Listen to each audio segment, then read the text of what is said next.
मी मधू.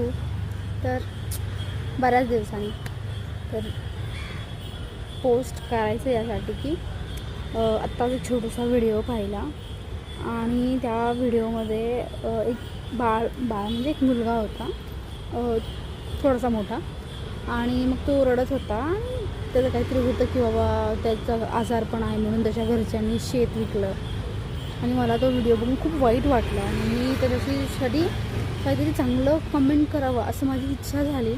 मी comment बॉक्समध्ये जाऊन बघितलं की त्याच्यामध्ये बरेच लोकांनी, तुम्हाला माहिती आहे ट्रोलर्स ते काय करतात, त्यांनी असे खूप सारे वाईट, गपरे उंदीर मामा, तू आता मरून जा, खातो कांड भात, माहिती मला तरी माहीत पण नाही काय आहे ते, पण असे कमेंट्स होते.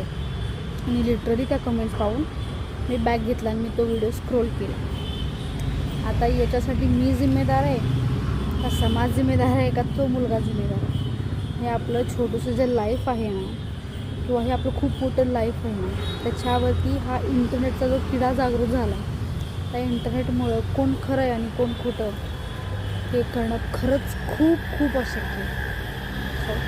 बाय.